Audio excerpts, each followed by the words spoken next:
know you can fire 3 rounds a minute. What I want to know now is, can you stand? Fire!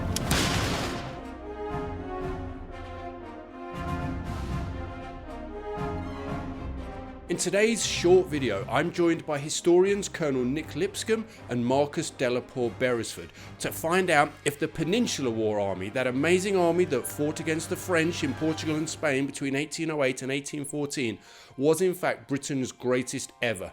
If you don't know much about that conflict, go back and look through my back catalogue of videos because I've got lots of films that cover it, including all of the major battles.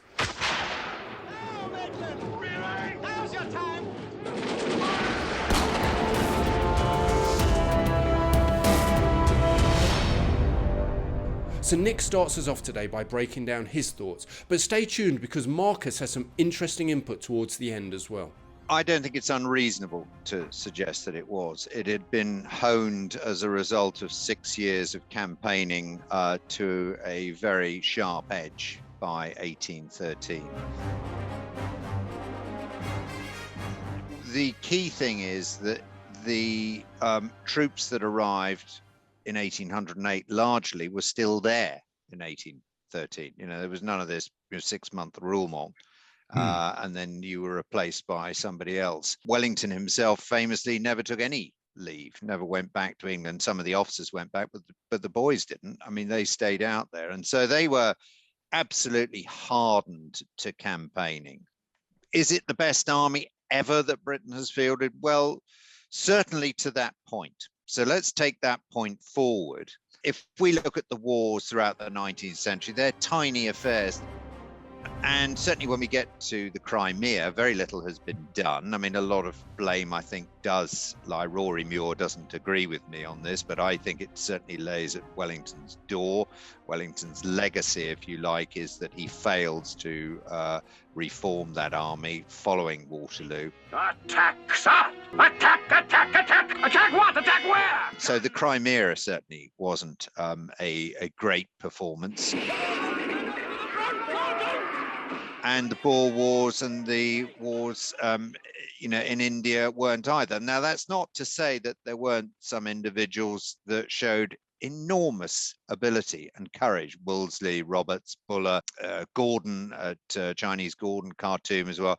These are hugely expeditionary men leading expeditionary armies that did well, but they weren't on the scale of Wellington's army there. So then that pushes us out through the 19th century into the beginning of the First World War. Well, the First World War is it's a dangerous subject, as we know. A lot of people now have moved on from the lions led by donkeys, and I think quite rightly so, because it's been dismissed. The British did well. They learnt well. They started poorly. With the British Expeditionary Force that was on the back foot from the get-go, as it was then again in 1940, and they learned quickly. Did they do as well by the end of the First World War? And we can put the Second World War into that by the end as Wellington's army did? I don't think they did, because by that stage, you've got other countries that are coming in that are changing the dynamics of those wars. And so, whereas Wellington was on his own and he had to fight the thing. But of course, he wasn't going to march from the south of France to Paris. I mean, that just wasn't going to happen either. So we have to keep that in perspective. But man for man, pound for pound, and let's leave the post-45 1945 wars, and certainly let's leave those on the wars on terror, which have not gone well for a whole host of reasons, largely a lack of political resolve, it's fair to say, rather than any ability on the part of the soldiers. So it's not unreasonable to suggest that that army that Wellington and all his officers and NCOs had put together, had trained and had honed to an extremely high level, was potentially the best army that the British nation has ever fielded in a long and bloody campaign. I'd like to lob in a little grenade, or maybe a damp squib there, and just raise the flag for Marlborough's army of 1704, because that marched into the heart of Europe in an extremely short period to win the battles of Blenheim, Oudenarde, and Ramillies. And the French armies hadn't at that stage been defeated for 50 years under Louis XIV. And it was no mean achievement. And the French dream of European domination was shattered by Marlborough and only re-emerged really with our friend Napoleon 100 years later. So interestingly enough, Marlborough marched 40,000 men, 400K in 5 weeks in 1704, whereas Wellington advanced 600K in 40 days in 1813. And both won major victories commanding forces of mixed nationalities. So there is that similarity as well. Now, for me, Wellington does shade it. Marlborough was aided by another very great 18th century general, commander, Eugene of Savoy, who was certainly a very, very talented commander himself.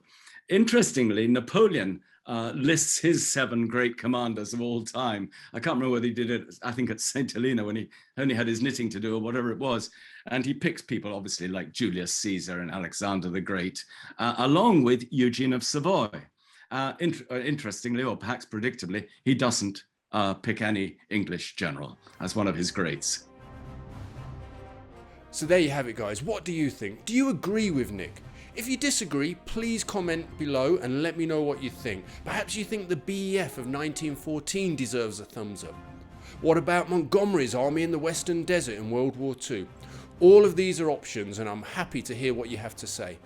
For me, I think Nick and Marcus have won me over to their way of thinking. The only other name I would throw in the pot would be the BEF of 1918, that amazing army that combined tanks and artillery and infantry and the Air Force so successfully to finally defeat the might of the German army on the Western Front. But I'm not an expert on World War I. What do you think?